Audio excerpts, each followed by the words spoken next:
എല്ലാവർക്കും ശ്രീസ് സർക്കിളിലേക്ക് ഒന്നുകൂടി സ്വാഗതം. ഇന്ന് നമുക്ക് വളരെ എളുപ്പത്തിൽ തയ്യാറാക്കാൻ പറ്റിയ തേങ്ങാപ്പാൽ ഒഴിച്ച് കോഴിക്കറി എങ്ങനെയാണ് ഉണ്ടാക്കുന്നതെന്ന് നോക്കാം. അതിനു വേണ്ടത് കോഴി 2 കിലോ, ഇടത്തരം തക്കാളി 2 എണ്ണം, ഇടത്തരം സവോള 4 എണ്ണം ചെറുതായി അരിഞ്ഞത്, ഇഞ്ചി വെളുത്തുള്ളി പേസ്റ്റ് 2 ടേബിൾ സ്പൂൺ,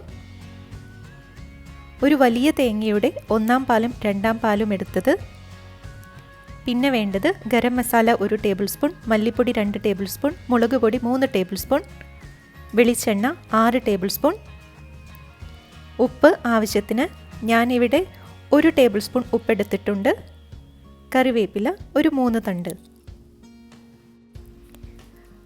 ഇനി മീഡിയം ഫ്ലെയിമിൽ ഒരു ചീനച്ചട്ടി അടുപ്പത്ത് വെച്ച് ചൂടാക്കാൻ വയ്ക്കുക. അതിലേക്ക് 6 ടേബിൾ സ്പൂൺ എണ്ണ ചേർക്കുക. എണ്ണ ചൂടായി വരുമ്പോൾ അരിഞ്ഞു വെച്ച സവോള കഷ്ണങ്ങൾ ചേർക്കുക. സവോള കഷ്ണങ്ങൾ നന്നായി വഴന്നു വരുവാൻ വേണ്ടി ഉപ്പ് ചേർത്ത് ഇളക്കുക.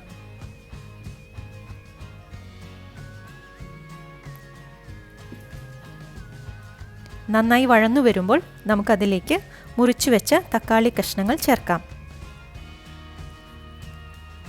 ഇനി അതിലേക്ക് 2 ടേബിൾ സ്പൂൺ ഇഞ്ചി വെളുത്തുള്ളി പേസ്റ്റും അതുപോലെ കറിവേപ്പിലയും ചേർക്കാവുന്നതാണ്. എന്നിട്ട് നന്നായി ഇളക്കുക.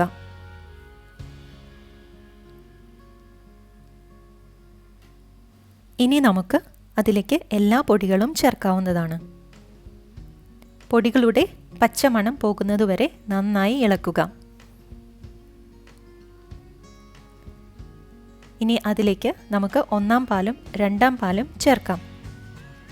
അതിനുശേഷം ഒന്ന് ഇളക്കി കൊടുക്കുക.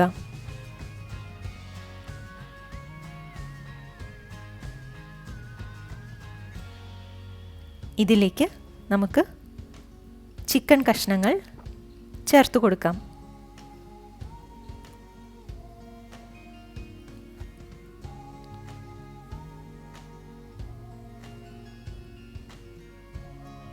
അതിനുശേഷം ഒരു മൂടി വെച്ച് 1 മണിക്കൂർ അടച്ചു വയ്ക്കുക.